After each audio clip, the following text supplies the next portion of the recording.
Hello guys, welcome back to Rusha Bala's Learning Academy. இந்த வீடியோவில் நம்ம என்ன பார்க்க போகிறோம் அப்படின்னா நம்ம TNUSRBலேருந்து ஆனுவல் பிளானை ரிலீஸ் பண்ணியிருக்காங்கம்மா. அது மேக்ஸிமம் நிறைய ஸ்டூடெண்ட்ஸுக்கு தெரிஞ்சிருக்கும் அப்படின்னு நினைக்கிறேன். எனவே தெரியாத ஸ்டூடெண்ட்ஸ் தெரிஞ்சுக்கோங்க. அதாவது என்ன கொடுத்துருக்காங்க அப்படின்னா டெக்னிக்கல் எஸ்ஐக்கான டேட் வந்து உங்களுக்கு வந்து நெக்ஸ்ட் இயர் ஃபெப் மந்தில் டென்டேட்டிவ்னு மென்ஷன் பண்ணியிருக்காங்க. ஓகேங்களா? ஸோ உண்மையாகவே சொல்லப்போனால் இது டெக்னிக்கல் எஸ்ஐ மட்டும், அதாவது இந்த ஒரு பர்டிகுலர் போஸ்ட்டுக்காக ப்ரிப்பேர் பண்ணிட்டு இருக்கக்கூடிய ஆஸ்பிரண்ட்ஸுக்கு இது ஒரு மிகப்பெரிய டிசப்பாயின்மெண்ட் அப்படின்னே சொல்லலாம். ஈவன் என்னோட சைடுமே இது ஒரு பெரிய டிசப்பாயின்மெண்ட்டு. ஏன்னா டில் டெஸ்பேட்ச் வரைக்கும் வந்தாச்சு. அப்போ இந்த இயரில் மேக்ஸிமம் கேட்ட கொஷின்ஸ் என்ன அப்படின்னா, மேம் டெக்னிக்கல் எஸ்ஐக்கான டேட் தெரியுமா, டெக்னிக்கல் எஸ்ஐ எக்ஸாம் எப்போ வரும், எந்த மந்தில் வரும், இந்த இயர்க்குள்ளே வந்துருமா, ஸோ இதே கொஷின்ஸை தான் கேட்டுட்டு இருந்தீங்க. பட் டிலே ஆகும், பட் ஆனால் இந்த இயர் வந்துடும் அப்படிங்கிற மாதிரி தான் இருந்தது. ஈவன் என்னோட சைடு நான் டேரெக்டாக அப்ரோச் பண்ணுறப்பையும் அவங்க அதை தான் சொன்னாங்க, ப்ராசஸில் இருக்குது, ப்ரிப்பேர் பண்ணுங்கள், சிலபஸ் அப்டேட்டுன்னு ஒன்று இருக்கும் அப்படின்னு. ஆனால் இவங்க வந்து இப்போ ஃபெப் மந்த் வரைக்கும் கொண்டு போயிருப்பாங்க, அதுவுமே டென்டேட்டிவ்னு மென்ஷன் பண்ணியிருக்காங்கப்பா. ஸோ அதையும் நான் ஒரு வார்த்தை சொல்லிடுறேன். ஏன் அப்படின்னா நான் வந்து லாஸ்ட் டைம் நமக்கு மே மந்த்துன்னு மென்ஷன் பண்ணியிருந்தாங்கல்ல, ஸோ அதை கேட்கும் போதே அவங்க அதை தான் சொன்னாங்க, டென்டேட்டிவ் தானே மென்ஷன் பண்ணியிருந்தோம், ஸோ அதனால் உங்களுக்கு அது கன்ஃபார்ம் கிடையாதுல்ல அப்படிங்கிற மாதிரி தான் சொல்லியிருந்தாங்க. அதனால் இப்போ உங்களுக்கு ஃபெப் மந்த்தும் உங்களுக்கு அந்த டேட்டு தான் கொடுத்துருக்காங்க.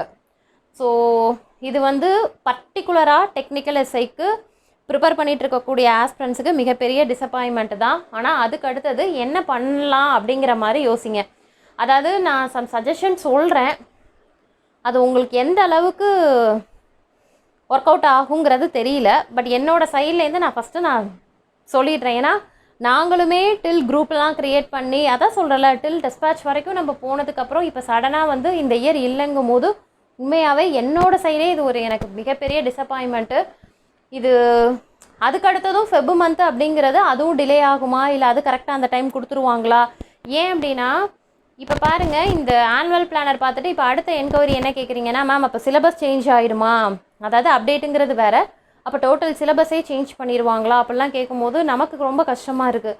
ஆஹா, இப்போ இவ்வளோ தூரம் நம்ம ஒர்க் அவுட் பண்ணதுக்கு ஒன்றுமே இல்லாமல் போயிடுமோ அப்படின்ட்டு. அந்த விதத்தில் ப்ரிப்பேர் பண்ணிகிட்ருக்க ஸ்டூடெண்ட்ஸ்லாம் உண்மையாகவே பயங்கர அது அது வார்த்தையில் சொல்லவே முடியாது. எனக்கு நல்லாவே அது புரியுது.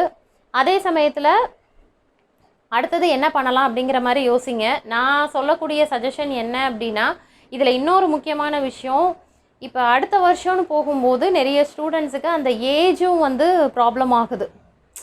அதாவது உங்களுக்கு என்ன அப்படின்னா 32 அப்படிங்கிற இடத்துல, மேம் எனக்கு இந்த இயர் விட்டுட்டோம் அப்படின்னா எனக்கு அடுத்த இயருக்கு எழுதவே முடியாது அப்படிங்கிற மாதிரி கொஞ்சம் ஸ்டூடெண்ட்ஸ் கதறாங்க. உண்மையாகவே ரொம்ப கஷ்டமாக தான்ப்பா இருக்குது. பட் எனிவே நான் என்னோடய சைடு சொல்கிற சஜஷன், அதுக்கப்புறம் நீங்கள் என்னங்கிற மாதிரி பாருங்கள். அதாவது இந்த டெக்னிக்கல் எஸ்ஐ, ஏன்னா மற்ற எக்ஸாம்ஸ்லாம் ப்ராப்ளம் இல்லைப்பா. இப்போ மற்ற எக்ஸாம்ஸ்னால் ஒரு எக்ஸாம் இல்லைனா ஓகே அடுத்த எக்ஸாம் ப்ரிப்பேர் பண்ணலாம் அப்படிங்கிற மாதிரி இருக்கும்.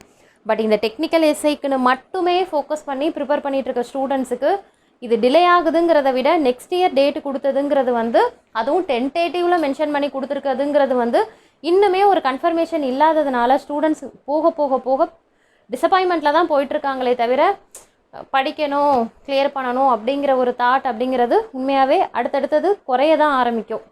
பட் எனிவே அப்படி இருந்துடாதீங்கப்பா, ஓகேங்களா? ஏன்னா நானே ஒரு டிசப்பாயின்மெண்ட்டில் தான் பேசிகிட்டு இருக்கிறேன். ரொம்ப கஷ்டமாக தான் இருக்குது. உங்களுக்கு நான் என்ன சொல்கிறேன்னா, டெக்னிக்கல் எஸ்ஐ பொறுத்த வரைக்கும் 2 செட் ஆஃப் பீப்புள் ப்ரிப்பேர் பண்ணுவீங்க. எப்படின்னா ஒரு செட் ஆஃப் பீப்புள் வந்து டிபார்ட்மெண்ட் கோட்டாவில் பிசியாக ஒர்க் பண்ணுறவங்க, இன்னொரு செட் ஆஃப் பீப்புள் யார் அப்படின்னா ஸ்டூடெண்ட்ஸ். அதுலேயும் பார்த்தீங்க அப்படின்னா சிஎஸ்சிஐடி ஸ்டூடெண்ட்ஸாக நிறைய பேர், ஏன்னா உங்களுக்கு வேகன்சி அதிகங்கிறதுனால சிஎஸ்சிஐடி ஸ்டூடெண்ட்ஸ் வந்து ரொம்பவே ஈகராக ப்ரிப்பேர் பண்ண ஆரம்பிச்சிங்க. பரவாயில்ல மேம் வேகன்சி அதிகமாக வருதில்ல, ஈஸி பேப்பராக இருந்தாலும் பரவாயில்ல நாங்கள் ப்ரிப்பேர் பண்ணுறோம் அப்படின்னு சொல்லி ரொம்பவே அந்த அப்டேட் வந்தப்பெல்லாம் சிஎஸ்சிஐடி ஆஸ்பிரண்ட்ஸ் வந்து ரொம்பவே வந்து ஆக்டிவாக இருந்தீங்க. பட் இருந்தாலும் நான் என்ன சொல்ல வரேன் அப்படின்னா, 2 செட் ஆஃப் பீப்புளில் வந்து டிபார்ட்மெண்ட் கோட்டா இருக்கிறவங்க டிஃபால்ட்டாக, ஏன்னா இந்த டெக்னிக்கல் எஸ்ஐயோட கிரேடு தான் உங்களோட தலையெழுத்தே சேஞ்ச் பண்ணும், ஓகேங்களா? அதனால் நீங்கள் அதுக்கு பேக் கொடுக்காதீங்க, ஓகேவா? அவங்க டேட் எப்போ வராங்க கொடுக்குறாங்க, டிலே ஆகுது அதெல்லாம் பார்க்காம அஸ் யூஷுவல் டேட்டே யோசிக்காமல் டிபார்ட்மெண்ட்டில் இருக்கிறவங்க இந்த டெக்னிக்கல் எஸ்ஐயை ப்ரிப்பேர் பண்ணுங்கள். நான் இப்போ சொல்கிறது ஓவராலாக டெக்னிக்கல் எஸ்ஐ ப்ரிப்பேர் பண்ணோம் மேம், இந்த ஏமாற்றம் நாங்கள் எதிர்பார்க்கவே இல்லை, இந்த இயர் வந்துடும் நினச்சோம், பட் இந்த மாதிரி ஆயிடுச்சு அப்படிங்கிற ஸ்டூடெண்ட்ஸுக்கு நான் ஜஸ்ட்டு ஒரு அட்வைஸாகவும் சஜஷனாகவும் சொல்கிறேன். ஓகேவா? ஸோ அதனால் டிபார்ட்மெண்ட் கோட்டாவில் இருக்கிறவங்க டிசப்பாயின்மெண்ட் ஆகாமல், ஓகே டிலே தானே ஆகுது, இன்னும் நம்ம நல்லா ப்ரிப்பேர் பண்ணலாம், எந்த இடத்துல மிஸ் பண்ணியிருக்கோமோ அதை ஃபுல்ஃபில் பண்ணலாம், அந்த மாதிரி அடுத்தடுத்த ஸ்டெப் எடுத்து வச்சு மூவ் ஆன் பண்ணுங்கள். ஓகேவா? இன்னொரு செட் ஆஃப் பீப்புள் இருப்பீங்கல்ல, ஸ்டூடெண்ட்ஸு. அதில் ஈஸி ஆஸ்பிரண்ட்ஸ்க்கு நான் சொல்லக்கூடிய அட்வைஸ் என்ன அப்படின்னா, உங்களுக்கு இப்போ டிஎன்பிஎஸ்சி டிப்ளமோ நோட்டிஃபிகேஷன் வந்திருக்குல்லப்பா, அதில் ரேடியோ சூப்பர்வைசருக்கு 447 சிலபஸ் வந்து அப்படியே டெக்னிக்கல் எஸ்ஐயில் இருக்கக்கூடிய 70% ஆஃப் டேட்டாஸ் அதுக்கு வரும். இது யாருக்குன்னா, மேம் எஸ்ஐக்கெலாம் ப்ரிப்பேர் பண்ணிட்டேன் மேம், இந்த எக்ஸாம் வந்தால் கிளியர் பண்ணிடலாம், ஆனால் டேட்டு தான் கொடுக்க மாட்டேங்கிறாங்க, டிலே பண்ணுறாங்க அப்படின்னு ஃபீல் பண்ணுறவங்களுக்கு டைம் வேஸ்ட் பண்ணாத, அதுக்காக சொல்ல வரேன். ஓகேங்களா? தொடர்ந்து ப்ரிப்பேர் பண்ணிகிட்டே இருக்கிறீங்கல்ல, ஸோ அப்போ நீங்கள் அந்த டிப்ளமோ எக்ஸாமும் அப்ளை பண்ணி எழுதுங்கன்னு சொல்கிறேன். ஏன் அப்படின்னா, எக்ஸ்ட்ரா 2 யூனிட் தாம்மா ப்ரிப்பேர் பண்ணுற மாதிரி இருக்கும். நான் ஏற்கனவே இதுக்கு முன்னாடி தான் ஹவு டு அப்ரோச் 447 டிப்ளமோ சிலபஸ்னு கொடுத்ததுக்கப்புறம் தான் மொபைலை ஓப்பன் பண்ணுறேன். எனக்கு இந்த மாதிரி நோட்டிஃபிகேஷன் பிளானர் வந்ததுக்கப்புறம் எனக்கே ஒன்றும் புரியல, ஐயோ என்னடா இது அப்படின்ட்டு.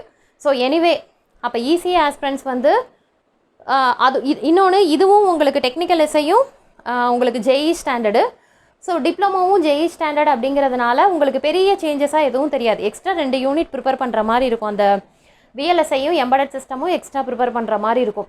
அதர் தென் உங்களுக்கு சேமாக இருக்கிறதுனால நீங்கள் இதில் இருக்கக்கூடியதே அப்படியே நீங்கள் என்ன ப்ரிப்பேர் பண்ணீங்களோ அப்படியே வந்துடுங்க.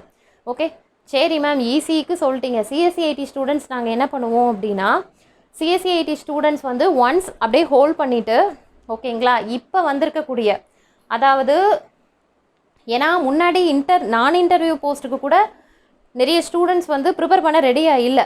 அவங்க சிஎஸ்சிஐடி ஸ்டூடெண்ட்ஸை பொறுத்த வரைக்கும் என்ன தாட் அப்படின்னா, மேம் டெக்னிக்கல் எஸ்ஐயா, நம்பர்ஸ் வந்து நமக்கு இதில் தானே மேம் ஹியூஜ் வேகன்சி, ஸோ அதனால் இதை மட்டும் தான் மேம் ஃபோக்கஸ் பண்ணுறேன், உங்களுக்கு நான் இன்டர்வியூலாம் சிங்கிள் டிஜிட் தானே, ஸோ இன்னொன்று இந்த சிலபஸ் வேறு அந்த சிலபஸ் வேறு, அதனால் இதை மட்டும் தான் ஃபோக்கஸ் பண்ணுறேன் அப்படிங்கிற மாதிரி ப்ரிப்பேர் பண்ணியிருந்தீங்கல்ல. ஸோ அப்போ அவங்களுக்கு நான் என்ன சொல்கிறேன்னா, அடுத்த சான்ஸ் இப்போ இந்த டிப்ளமோக்கு வந்திருக்கு பார்த்தீங்களா, உங்களுக்கு அதுலேயும் வேகன்சி கம்மியாக தான்ப்பா வந்திருக்கு. ஒன்று அதை ஹோல்ட் பண்ணி வச்சுட்டு டிப்ளமோ பேஸ் பண்ண சிலபஸ்க்கு ப்ரிப்பேர் பண்ணுங்கள். அப்படி இல்லாட்டி டிலே ஆனாலும் பரவாயில்ல மேம், நான் டெக்னிக்கல் எஸ்ஐ ப்ரிப்பேர் பண்ணுறேன் அப்படின்னா ப்ரிப்பேர் பண்ணுங்கள். பட் என்னோட கைண்ட் அட்வைஸ் என்ன அப்படின்னா, டிலே ஆகுதுன்னு சொல்லிட்டு ஹோல்ட் பண்ணிடாதீங்க, அப்படியே ஆற போட்டுறாதீங்க. ஓகேவா? டிலே அதுக்கப்புறம் எப்போ வருது, ஃபெபு மந்த் எப்போ வருது அப்படிங்கிற மாதிரி பார்த்துக்கலாம் அப்படின்னு நினைக்க வேண்டாம். ஏன்னா சடனாக ரிலீஸ் பண்ணிட்டாங்க அப்படின்னா அந்த டைமில் யார் போர்ஷன்ஸ் கம்ப்ளீட் பண்ணி வச்சுருக்காங்களோ அவங்களுக்கு தான் அது ஒரு நல்ல சான்ஸாக போயிடும். ஓகேவா? அதனால் நான் உங்களுக்கு உண்மையாகவே கஷ்டம்தான்ப்பா மேம், நாங்களே டேட்டு டிலே ஆகுதுங்கிறத விட நெக்ஸ்ட் இயரு பாதி பேருக்கு ஏஜ் வேறு அதில் பாராக இருக்கும், ஏன் மேம் அப்படிங்கிற மாதிரி இருக்கும், எங்களுக்கே இப்போ என்ன பண்ணுறதுன்னு தெரியல அப்படின்னு. ஸோ அடுத்தது என்ன பண்ணலாங்கிற மாதிரி தயவுசெய்து யோசிங்க. ஓகேவா?